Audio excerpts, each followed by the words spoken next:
সুপ্রভাত। আজকে মনবিতা কৃষি কথা, চাষির সাথে চাষের কথা অনুষ্ঠানে একটা সম্পূর্ণ অন্য স্বাদের এপিসোড নিয়ে আসছি। মাশরুম চাষ। এই যে দেখছেন সারি সারিভাবে বিভিন্ন রকম স্ট্যাকিং পদ্ধতিতে লম্বা লম্বা করে যে সমস্ত ব্যাগগুলি ঝুলছে এগুলিকে মাশরুমের ব্যাগ বলে। এটাকে অয়েস্টার মাশরুম বলে, বা যেটা ঝিনুক ছাতু। এই চাষ খুব সহজেই করা যায় এবং যে সকল বেকার যুবক যুবতীরা ঘরে বসে আছেন তারা যদি ঘরের কোনো একটা জায়গায় এই চাষ করব মনে করেন তাহলে খুব সহজেই করা যায়।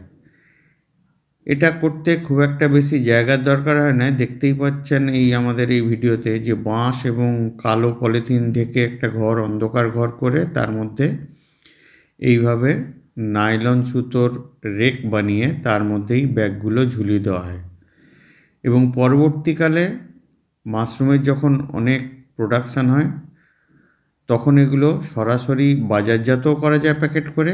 আবার এই দেখতে পাচ্ছেন এই ভিডিওতেই যে এগুলোকে শুকিয়ে প্যাকেটজাত করে বিক্রি করা হয়। এই শুকনো মাশরুম প্যাকেটজাত করে বিক্রি করা, বা অনেকেই এই শুকনো মাশরুমটাকে ডাস্ট করেও প্যাকেটজাত করে বিক্রি করেন। এটা আপনারা বিভিন্ন ধরনের শপিং মলেও দেখতে পাবেন। তো এই মাশরুম চাষ কিন্তু একটি অতি লাভজনক চাষ এবং এই মাশরুম চাষ কীভাবে সহজেই করতে পারা যায় এবং তার বিভিন্ন রকম কী সব পদ্ধতি বা যে পদ্ধতিগুলো অবলম্বন করতে হয় সেইগুলো সম্বন্ধে আজকে আপনাদের সামনে মাশরুম চাষ তুলে ধরবেন এই রথীন্দ্র কৃষি বিজ্ঞান কেন্দ্রের মাশরুম চাষের সঙ্গে যিনি যুক্ত আছেন ওতপ্রোতভাবে, শ্রী মাধব টুডু মহাশয়। এখানে যেরকম বিভিন্ন রকম পদ্ধতি দেখানো হবে, একটা জিনিস বলে রাখি যে এই মাশরুম চাষ করতে গেলে কিন্তু প্রচণ্ড সাবধানতার অবলম্বন করতে হয়। পরিষ্কার জামা কাপড় থেকে শুরু করে হাত স্যানিটাইজ করা, ফরমালিন বা এখন বাজারে বিভিন্ন রকম স্যানিটাইজার পাওয়া যায়, এগুলো বারে বারে হাতকে স্যানিটাইজ করতে হবে। পরিষ্কার পরিচ্ছন্ন জামা কাপড় থাকতে হবে। এইগুলো যেন খুব ভালোভাবে মেনটেন করা হয়। আর বিশেষ করে মাশরুম কিন্তু আমাদের প্রতিদিনের খাদ্য তালিকায় যদি যোগ করা যায় তাহলে বিভিন্ন রকম রোগ থেকেও কিন্তু নিরাময় পাওয়া যায়। বিশেষ করে মহিলাদের ক্ষেত্রে যদি মাশরুম প্রতিদিন তারা খান বা সপ্তাহে 3 থেকে 4 দিন যদি তাদের ডায়েটে রাখেন তাহলে মহিলাদের বিভিন্ন রকম রোগের উপশম হয়। তো চলুন দেখে নিই যে এই ঝিনুক ছাতু বা অয়েস্টার মাশরুম কী করে চাষ করব।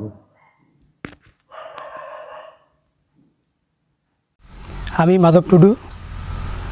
আজকের আলোচ্য বিষয় হলো মাশরুম চাষ, অর্থাৎ ওয়েস্টার মাশরুম কীভাবে চাষ করব। মনবিতা কৃষি কথা সবাইকে স্বাগত। প্রথমে আমরা এই খড়টাকে 1 থেকে 2 ইঞ্চি সাইজে কেটে নেওয়ার পর আমরা আলুর বস্তাতে ভরে এটাকে 100 লিটার জলে 125 ml ফরমালিন, 10 গ্রাম বেবি স্টিন আর 30 গ্রাম চুন দিয়ে আমরা 12 ঘন্টা ভিজিয়ে রেখেছি। এরপরে আমরা 12 ঘন্টা ভেজানোর পর সকালে আমরা এটাকে আলুর বস্তাতে তুলে নিয়ে আমরা কয়েক ঘন্টা আমরা রোদে এইভাবে শুকিয়ে আমরা ড্রাই করেছি। এইটাকে জাস্ট চিপে ধরবো। চিপে ধরার পর দেখবেন যে আপনারা যে জাস্ট এই আঙুলের ফাঁকের মধ্যে জাস্ট লেগে থাকবে জলটা। মাশরুম বেডের ক্ষেত্রে পারফেক্ট। এখন আমরা মাশরুম বেড বানাবো।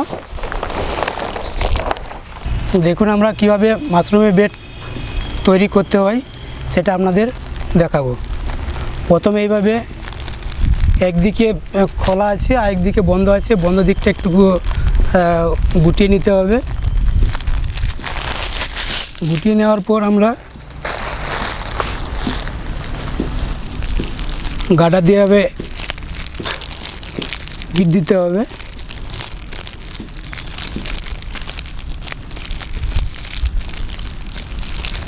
দেওয়ার পর এটাকে জাস্ট উল্টিয়ে দেবো।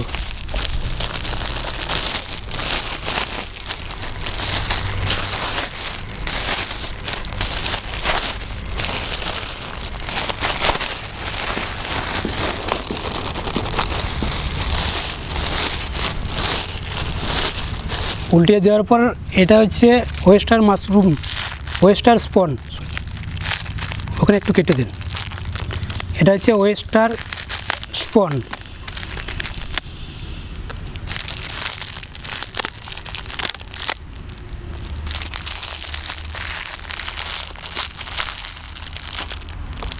এটাকে আমরা প্রথমে ভাঙবো।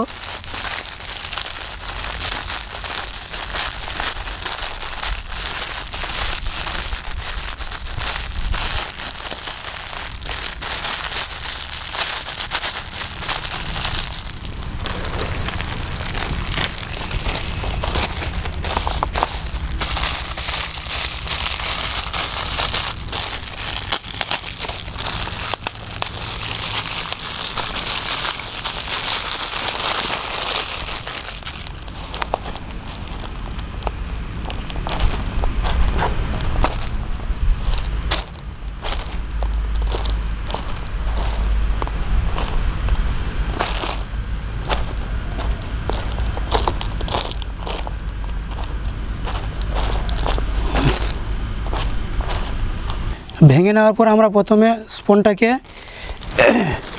এই পিপি প্যাকেটের সাইডে আমরা ছড়িয়ে দেবো।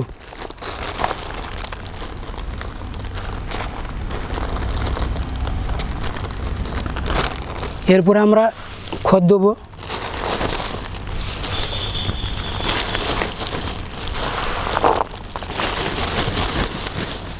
খড় দেওয়ার পর এটাকে এই তালু দিয়ে আস্তে আস্তে চাপ দিতে হবে।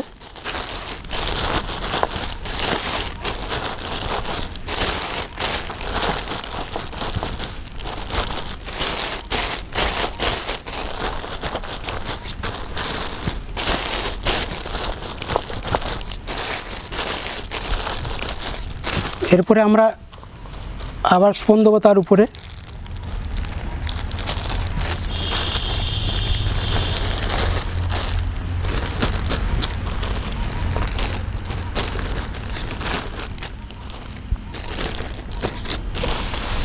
আবার খড় দেবো।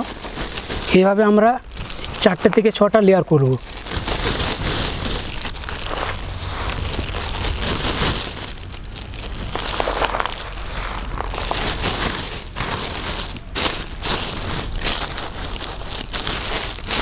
আবার সাইডে চাপ দেবো।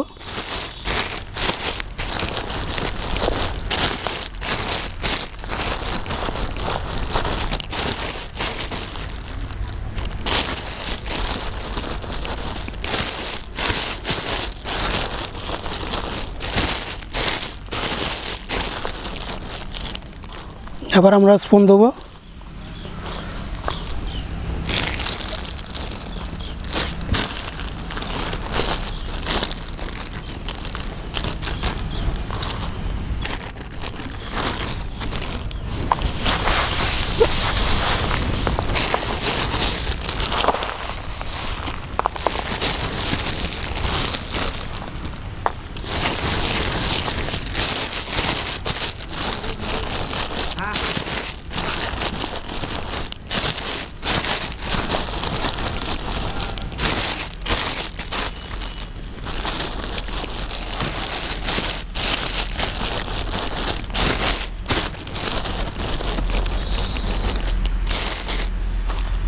এটা আমাদের লাস্ট লেয়ার। এর উপরে ছিটিয়ে দেবো আমরা স্পনটাকে।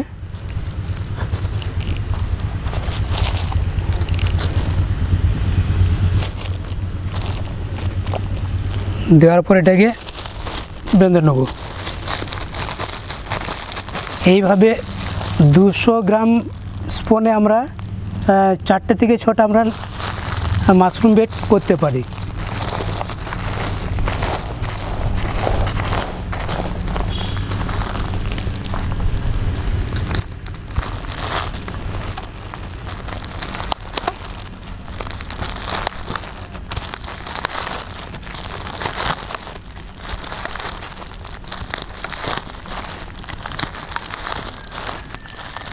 এরপরে আমরা পেনে দিয়ে ছিদ্র করব বা অন্য কিছু দিয়ে কাঠি দিয়ে ছিদ্র করা যায়,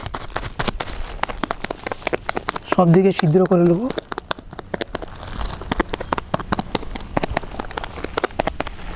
নিচের দিকেও ছিদ্র করে নেব। যদি কোনো কারণবশত জলের ময়েশ্চারটা বেশি থাকে খড়ের মধ্যে, সেই ক্ষেত্রে এই ছিদ্রের মধ্যে দিয়ে বেরিয়ে আসবে। 200 গ্রাম স্পন থেকে আমরা 4টে থেকে 6টা আমরা লেয়ার তৈরি করতে পারি। আমাদের বেড রেডি হয়ে গেল। এরপরে আমরা হ্যাঙ্গারের মধ্যে ঝুলিয়ে নেব। ঝুলানোর পর 1 মাসের মধ্যে আমরা মাশরুম ফলন পাবো। একটা মাশরুম বেডের ক্ষেত্রে আমরা মিনিমাম সিজনে 1 থেকে 1.5 কেজি আমরা ফলন পেতে পারি।